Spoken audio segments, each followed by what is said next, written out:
Hello all, Rick here, with the first in a series of videos that aims to basically create a timeline of the Star Trek universe, but not one based on watch order or just including all the shows into a single thing, no, but one that starts from the very beginning to the furthest point we know of. Hopefully, breaking the series into parts will have several benefits if something happens to retcon an event, or add in a point. We can just make another video and slot it into the playlist rather than invalidating an hour-long video. The other reason is I am lazy. So, with that out of the way, let's start the timeline before there even was a timeline. Before the universe is an unknown, and for all intents and purposes we may never know what came before. Within Star Trek, there was an origin to the universe around 16 to 13.7 billion years ago. The former figure was stated on screen, while the latter figure is derived from modern estimates. There are numerous theories and ideas as to what existed before, perhaps another universe, dimension, or reality, or my personal favourite, a tangled mess of what would later become known as subspace. What is certain is that a coalescence formed into a single point that then expanded, bringing with it everything. The cause of this is even unknown, although with the tremendous levels of power involved, some speculate the inclusion of the omega molecule, and others, like physicist Schultz, would argue that there were multiple events like this, not a single point. Another theory was that two already existing parallel universes collided and created a new one from scratch. Magus II, an alternate universe where the laws of physics were moulded by thought akin to magic, also may have been the cause, as it leaked created matter through a creation point into what would become our universe. There would also be numerous other creation theories and myths that circulated among the intelligent life that would come. This expansion was termed the Big Bang, and was accompanied by a baryonic particle field light and radiation. This was witnessed by the USS Voyager when it was displaced in time by the Q known as Quinn, the ship itself seemingly placed outside of the point of the Big Bang, literally in whatever there was before the edge of the universe. Any readings taken or images collected are unfortunately still not great evidence to work off, as Quinn likely had a hand in allowing the ship to survive in such an environment before it was returned to its correct time and place. Evidently, however, entities such as the Q could exist even before the creation of the universe, despite being created within it, we think. Additionally, the Q's origin point is unknown, but I'll get to that. Around 10 billion years ago, many galaxies have formed, and among them are our local group in the Laniakea supercluster, including the Milky Way and Andromeda. This brings in the scope of this video substantially. 9 billion years later saw the collapse of a cluster of protostars and the creation of an area known as black clusters. These areas absorbed radiation and energy, posing severe navigational hazards. About 5 billion years ago, the star Sol forms out of nebular dust and gas, and the beginnings of our solar system are present. The female Q is born in this epoch too, raising questions if the Q were some of the first life in the galaxy to reach non-corporeal evolution, or did they exist even before the universe, considering their ease of travelling back to the point of its origin. Either way, despite claiming to have always existed, they clearly do have a time of birth, and even a time of death, even if it is measured in the age of galaxies. Whatever life was like in this time, some of it did exist, as interstellar powers and time travel were employed by some of them. After all, it may seem early on in this video, but we have already glossed over 8.7 billion years. Plenty of time for entire civilizations to be born, go extinct, or evolve into unknowable forms. More have been lost to time that can never be learned, and that goes true for the Trek universe too.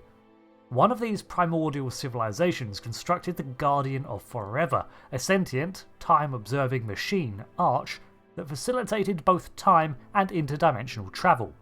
It was placed on a planet whose name is long lost at a point where timelines converged, but was capable of relocating itself.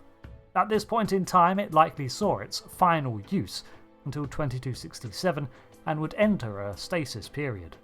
At 4.5 billion years, our planet forms from stardust and stone, cosmically displaced water, and violent impacts. Gravity molds our rock into the burning orb that cools, and in time to give life to millions of species and forms. One of those forms would declare we name it after dirt. At around this time, the ancient humanoids, known occasionally as the progenitors, and whom some speculate are also the preservers, were the first humanoid species to evolve somewhere in the galaxy, meaning that any life that came before them was likely vastly different from theirs. They became an uncontested empire that spanned the entire galaxy, yet for all their achievements, they knew that they would not last forever, possibly learning from the primordial civilizations that came before, seemingly none of which survived to this time in any recognizable state. Well, they made plans to preserve their legacy, and we'll get back to them in a minute. The planet Pollux IV forms around 4 billion years ago, a planet that would go on to shape mankind's history in the future, as it would give rise to humanoids of tremendous power and psionic abilities. But again, we'll catch up with this planet later. Their homeworld was actually Olympus, and may not be the same world as Pollux. After persisting for 700 million years, the ancient humanoids travelled across the Milky Way and possibly other galaxies and added their own DNA to the oceans of many forming worlds, including Earth, Vulcan, Kronos, Ferenginar, Cardassia, presumably Pollux IV, and many others. This date was worked out from the formation of Earth's own oceans, which was around this time, possibly earlier, so as there had to be liquid water for the precursors to dilute. Their goal was twofold. Firstly, it was to make an impact that would last beyond their civilization, and secondly, it was to create a common link between species that would come. And in addition, a message was hidden in fragments of the DNA of these species, each with a section of the code needed to decipher it, all in the hope of fostering cooperation between the child races that would come after. Well, they were half right. Life on Earth began to flourish at this time, after the brief solving of an anti-time eruption that threatened to prevent this from ever happening, an event again prevented partially by the Q continuum. At 2 billion years before you hit play on this video, the Tagans evolved on the planet Tagus, and their records began, making them one of the oldest species in the galaxy and amazingly still present by the 24th century. This made their planet one of the most important sites to archaeologists for obvious reasons. Not only the records it kept, but the observations they could conduct would unearth the history of ancient civilizations. However, they are very secretive and do not like frequent visitors, so progress is slow for outside cultures. The sites they may have recorded. Despite this ancient status, they are not miraculously advanced, suggesting perhaps that although sentient life on Tagus may be 2 billion years old, the current Tagan society might not be?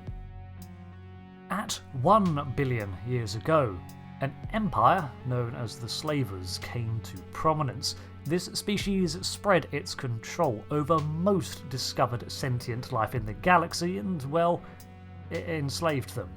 Their reach was vast and uncontested, until, as with all slave-built empires, well, most of them, it was brought down by revolt.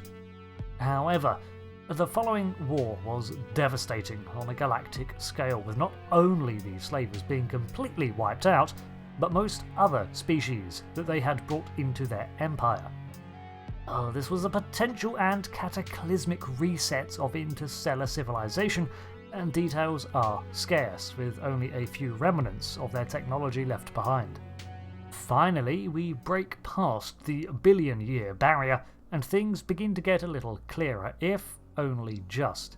The civilizations of this time were so vastly different from what we see in Trek that they border on magical, with relics such as the Guardian of Forever, the Psychic Olympians, the Alternate Universe Magic Society of Magus II, and the Q Continuum bearing witness to this era.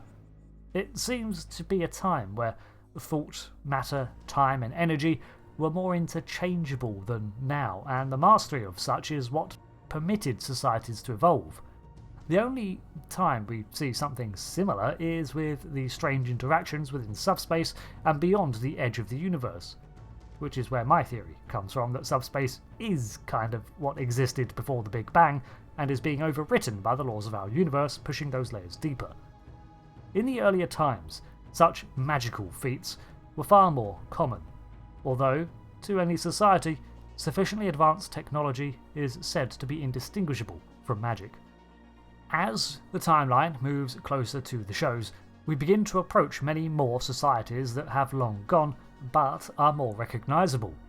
They too left their mark on the universe in clearer footprints, and as such events will slow down somewhat as we pass into the ancient civilizations of the Trek universe, including some of my favourite myths, but more on that in the next parts of this timeline.